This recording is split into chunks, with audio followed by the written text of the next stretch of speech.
Assalamualaikum warahmatullahi wabarakatuh. Selamat pagi semua, selamat sore, selamat malam untuk para penonton video pembelajaran kali ini. Masih bersama saya Hemi Cahyono, SPD SD. Untuk pembelajaran kali ini kita akan belajar tentang rantai makanan. Materi rantai makanan ini dipelajari di kelas 4. Kemudian di kelas 5 diulang, di kelas 6 sebagai bahan ujian biasanya. Jadi marilah kita mencoba untuk belajar tentang rantai makanan bersama-sama.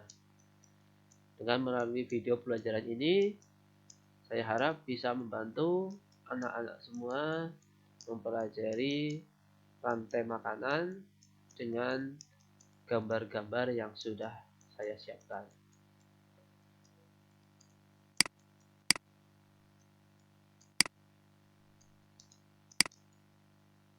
Nah, bisa kita lihat di sini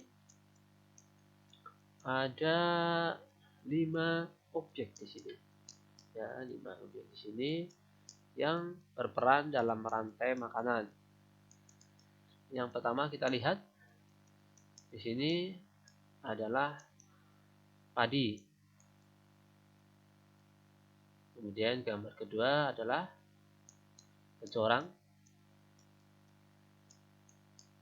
Berikutnya ayam, ular, dan apa ini yang terakhir? Ya, betul sekali, gambar burung elang. Kita lihat di sini rantai makanan. Ya. Nah, kita mulai di sini. Nah, padi atau tumbuhan disebut produsen. Kenapa disebut produsen? Ya, betul. Karena tumbuhan itu dapat menghasilkan makanan sendiri. Kita ingat produksi ya. Produksi itu adalah kata kerjanya. Sedangkan subjeknya yang melaksanakan adalah produsen. Sehingga kita menyebutnya produsen. Dalam rantai makanan yang bisa menghasilkan makanan sendiri. Berikutnya konsumen satu. Ya, jadi produsen akan dimakan oleh konsumen satu. Kenapa disebut konsumen satu? Ya, kita tahu konsumen.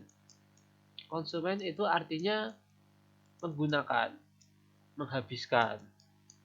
Ya, sehingga dia menggunakan atau menghabiskan padi atau produsen untuk dimakan oleh konsumen satu untuk dia bertahan hidup. Yes. Karena dia makan yang pertama, makanya disebut konsumen satu. Berikutnya, kita lihat di sini ada konsumen 2 ayam. Ayam berperan dalam konsumen 2. Kenapa konsumen 2? Ya, karena dia makan konsumen 1. Apakah ada kemungkinan ayam makan tumbuhan? Bisa juga. Jadi kalau makan tumbuhan, dia nanti bisa disebut konsumen 1. Tapi dalam gambar ini, ayam berperan sebagai konsumen 2. Oke, paham ya sampai sini ya? Ya, terima kasih. Di konsumen 1 ke konsumen 2. Karena konsumen 2 disebut konsumen 2 karena dia makan konsumen 1. Berikutnya kita lihat ular di sini. Ular di sini disebut sebagai konsumen 3. Kenapa disebut konsumen 3? Karena dia memakan konsumen 2. Terus selanjutnya konsumen 3 dimakan oleh elang. Elang sehingga disebut sebagai konsumen 4. Di sini ada tanda konsumen puncak. Loh, kenapa konsumen puncak? Ya, karena di sini elang tidak ada yang makan elang. Jadi, elang ini tidak ada yang berani makan dia. Ya, dalam gambar ini tidak ada yang makan elang, sehingga sudah puncaknya ini. Dia tidak bisa dimakan. Sehingga dia disebut sebagai konsumen puncak. Oke, sampai sini jelas ya? Oke. Ini gambar yang kedua.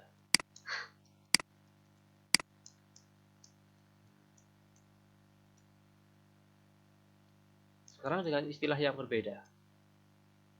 Kita lihat, ini rumput. Rumput disebut sebagai produsen. Tadi sudah dijelaskan. Di produsen itu artinya adalah ya bisa membuat makanannya sendiri. Rumput dimakan oleh belalang di sini. Sehingga belalang disebut sebagai konsumen primer. Tadi konsumen satu. Ya, kita akan bermain primer, sekunder, dan tersier. Primer. Pokok karena dia makan yang pertama. Primer. Harus urutannya ya. PST. Primer, sekunder, dan tersier. Selanjutnya dimakan oleh katak. Ya, kita tahu bahwa katak memakan serangga. Jadi serangga yang dimakan adalah belalang. Sehingga katak disebut sebagai konsumen sekunder. Berikutnya, katak dimakan oleh siapa? Ya, katak dimakan oleh ular. Ular disebut sebagai konsumen tersier.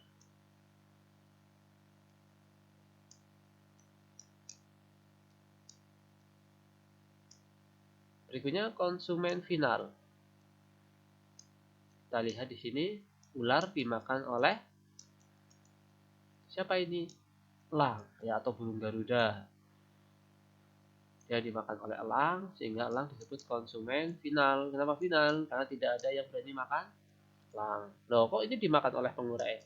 Ya, mungkin karena elangnya mati, karena usia tua, atau mungkin karena bertarung dengan elang lainnya, karena perebutan wilayah biasanya. Karena elang adalah hewan yang teritorial, dia penguasa wilayahnya. Ya, mungkin mati, kemudian dihabiskan oleh pengurai. Ya, pengurai. Jadi semua benda yang mati itu akan dihabiskan oleh pengurai. Oke, sampai sini paham ya? Kita menggunakan rantai makanan dan istilah yang berbeda. Kalau di gambar pertama tadi ada konsumen 1, 2, 3, kemudian sampai konsumen puncak. Kalau di sini kita ganti dengan premier, sekunder, tersier, dan konsumen final. Sama sebenarnya, cuma hanya istilahnya yang berbeda. Oke. Selanjutnya masih ada lagi, hampir sama ya. Cuma di sini ada satu soal yang perlu kalian mengira-ngira untuk jawabannya. Kira-kira hewannya apa di sini? Kita lihat di sini. Ini rumput dimakan oleh belalang. Belalang berarti sebagai apa? Ya, konsumen satu. Terus di sini dimakan oleh apa? Dimakan oleh ya, nanti kira-kira dikira-kira dulu. Yang kira-kira dia makan belalang, kemudian dia dimakan ular. Ya, kira-kira apa nanti? Kemudian ini dimakan, ular dimakan oleh elang, etc. Ya, dimakan oleh elang. Nah, kira-kira apa di sini? Hewan yang memakan belalang dan dimakan ular. Ya, ada yang tahu? Ya, betul sekali. Katak. Ya, katak bisa kita masukkan di sini sebagai konsumen 2. Konsumen 1, konsumen 2, konsumen 3. Kemudian konsumen puncak atau konsumen final. Kalau dengan istilahnya tadi berarti primer, sekunder, tersier, final. Oke? Nah, ini jawabannya. Oh, bisa juga diisi dengan burung pemakan serangga.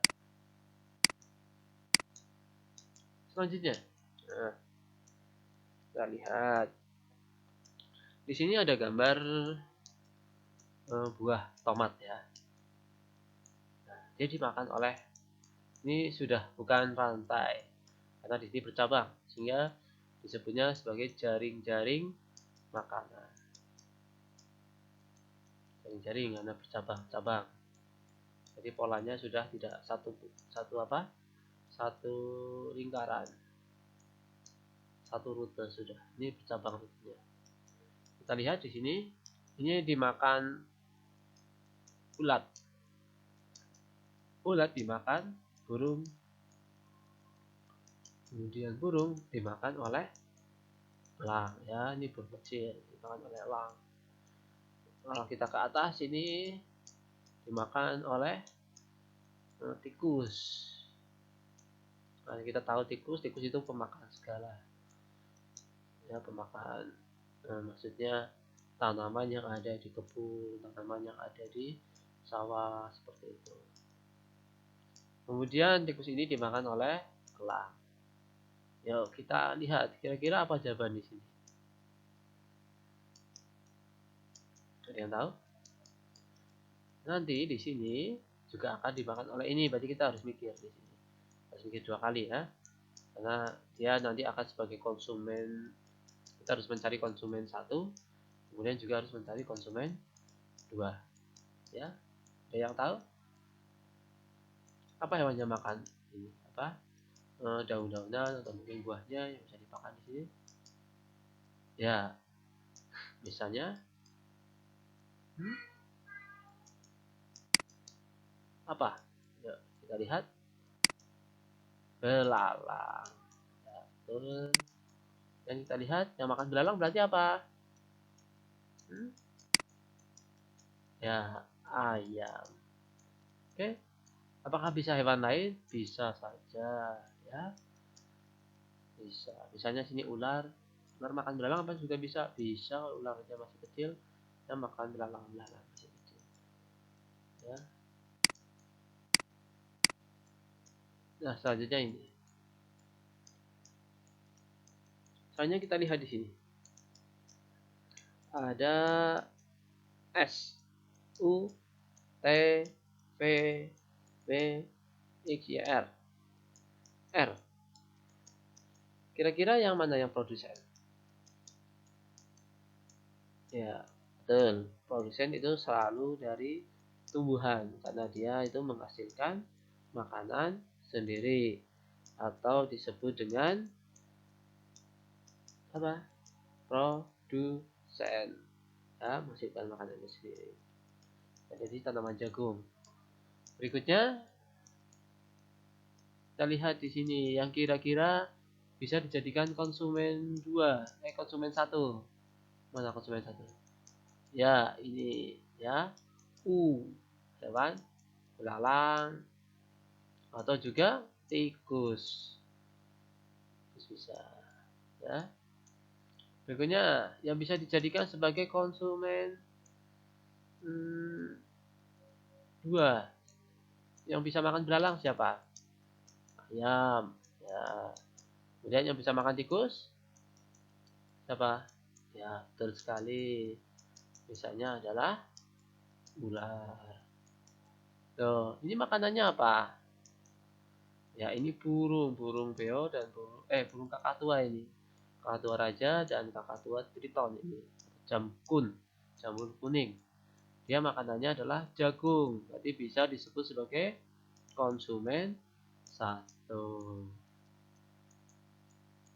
Ya, nanti dimakan oleh telang. Ya, telang ini biasanya sebagai konsumen puncak atau konsumen final. Sedangkan Y ini adalah pengurai. Pengurai itu selalu berada di akhir. Jadi melalui gambar ini nanti kalian bisa membuat sebuah jaring-jaring makanan. Atau mungkin kalian bisa mencobanya dengan rantai makanan terlebih dahulu. Kalau sudah nanti dihubungkan menjadi sebuah jaring makanan seperti itu. Nah, ini kalian nanti bisa coba ya, di pause videonya, kemudian kalian coba dikerjakan. Nah, bisa ditambah juga dengan kotak. Nah, pertanyaan adalah apa yang akan terjadi jika R punah? Nah, apa yang akan terjadi jika R punah? Apa kira-kira? R adalah produsen. Produsen sangat diandalkan oleh konsumen 1.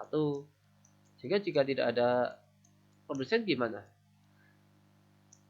Ya otomatis mati semua, tidak terjadi rantai makanan Ya, soal-soal seperti ini biasanya keluar pada soal-soal di ujian sekolah SBN atau UN sekarang ya julukannya, namanya ujian nasional di kelas 6.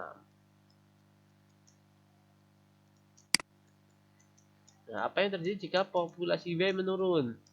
Ya, jika W ini adalah tikus.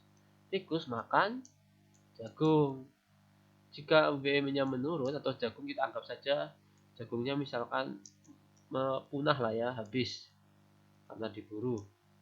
Sehingga jagungnya gimana kalau tidak ada yang tidak dimakan oleh tikus? Ya, produksi akan meningkat. Tapi berdampaknya itu antara memakan dan dimakan. Dia akan memakan jagung, sehingga jagung akan meningkat karena dia sudah menurun populasinya. Nah, yang memakan W siapa? Ya betul, yang makan W adalah S. Karena W tidak ada, otomatis S. Ya, S juga akan menurun populasinya karena tidak ada makanan yang dimakan. Seperti itu.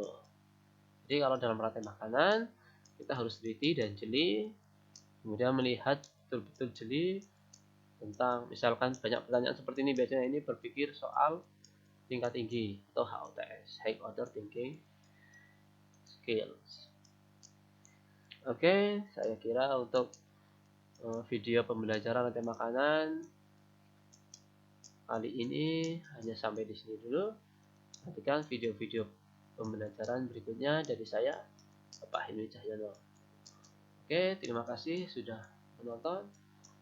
Assalamualaikum warahmatullahi wabarakatuh.